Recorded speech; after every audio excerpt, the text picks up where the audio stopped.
achievement, and you don't have to be in a position where you're achieving and you're always burnt out inside and running on empty fuel. And that's part of what this journey is. And this is, I should tell you also, the beginning of a new journey. How many of you can remember a time in your life when you've been going a certain direction for a long time, and then there was a day or a moment where you've been talking about changing, talking about things, and one day you just did it. Something inside of you snapped, you said that's it, and you changed everything. You changed your body, or your career, or your relationship. How many have had a moment like that? Say aye. You're about to have many moments like that. That's what this weekend's about. Are you for that? Yes or no, ladies and gentlemen? All right. So, if we're going to make that happen, if we're not just going to have a discussion here, and we're really going to lead our own lives. By the way, to lead other people, who you got to lead first? Yourself, which means you got to know who you are. And again, one of the challenges with that is conditioning, I should say. Because most of us have been conditioned to be a certain way. I remember early on when I first met my wife, Sage, we had this great conversation because I said, you know what? I said, what I love about you is you're so real. I said, you know, so much of people's lives, and I said, I've been guilty of it too, is like, you're trying to be something. I said, I just want to get to who you are. Let's get to that place. Because most people, when they go on a date and they go up to maitre d' and they say two, they should say two liars, right? Because the guy dresses like he's never going to dress again. And the woman says things she'll never say again, and he does too. He goes, oh, I love shopping and children and dogs. But what happens is we say what we think will get us there, and then afterwards we may get what we want and we're not fulfilled. So I said, the real secret is let's be ourselves. She goes, I couldn't agree more. She goes, I can't stand being around a man who's not honest. So I said, well, you'll get honesty from me. It may not always be elegant, but I promise you I'll be straight with you. And I said, I love the same. She said, I know what you're talking about. She goes, even me, she said, growing up, she said, I'm a vegetarian now, but growing up, we ate meat and everything else. We used to have hamburgers. And she said, I remember I used to always order the same hamburger. I used to get this hamburger, and I had lettuce and tomato, but no mustard, no ketchup, no pickles, no relish, nothing else. And she said, I did that till I was about 13 years old. And one time I was 13, I thought, whose hamburger is this? She said, I don't think I've ever had, a hamburger with mustard and ketchup and relish and everything on it, special sauce.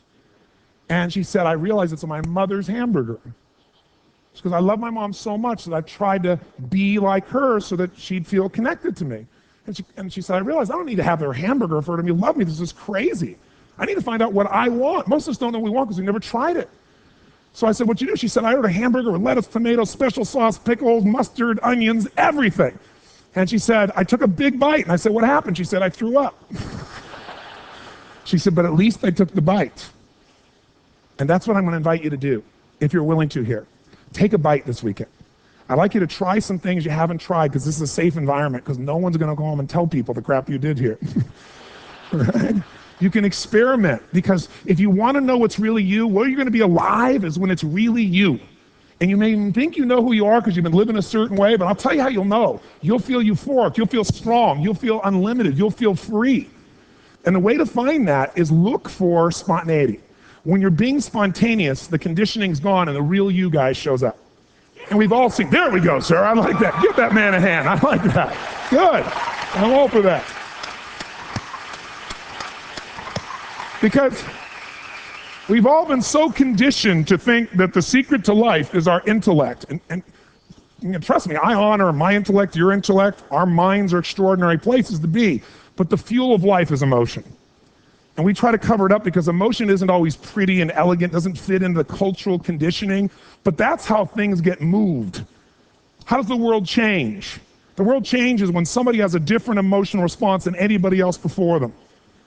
When everybody says you got to do this and they say, no, I will not go back. I will go forward. No, I will not settle for this. No, I'm not going to stop myself. No, I'm not going to say something because it's convenient. I'm going to tell the truth.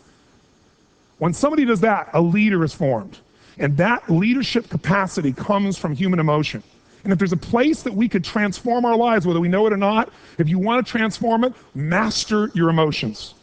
If you become the master of emotions, you are different than 99% of the rest of the planet who is enslaved by their emotions, using their intellect to cover the fact that inside they don't feel they feel.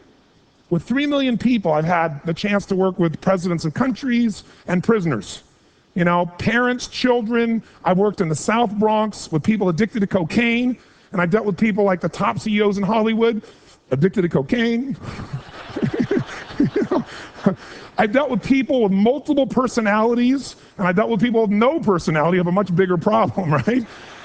I have seen, and of 3 million people around this earth in 80 countries, I've seen just about anything you can see, and there are only so many patterns. And what you're going to find underneath all of this behavior is we have the same needs. There are 6 human needs we're going to review tonight. When you understand what those needs are and which ones you're focusing on, you start to understand why people do the crazy things they do, including you and I. And you begin to understand, hey, there might be a better way to meet my needs, and I don't have to get caught up in this game of stress and frustration and upset, or I could really help this person I care about, because I could see what's really going on. Part of what we want to accomplish here as leaders is we want to become practical psychologists. We want to understand what's really going on so we can help, so we can make a difference, so we can transform. So yes, of course you can do better in your business, because the more you understand about what people need and want, the greater you're going to be, the better manager, better leader, the better mom or dad, the better friend. And there's a better you that's available when you understand what's driving you.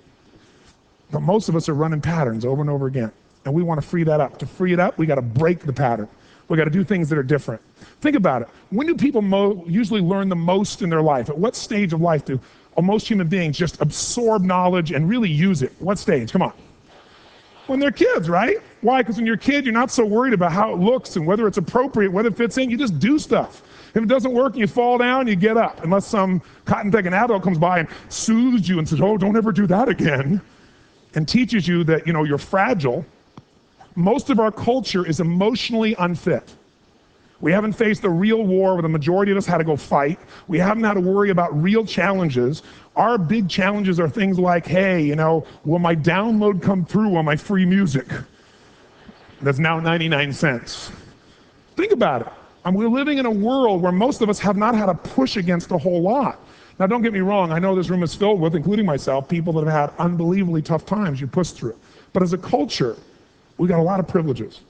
It's pretty amazing that we could even be in the rooms we're all in right now, watching by satellite, experiencing here live in this program, when we're here to make our lives better, when 99.99% of us in this room have a life 99.9% better than most of the earth.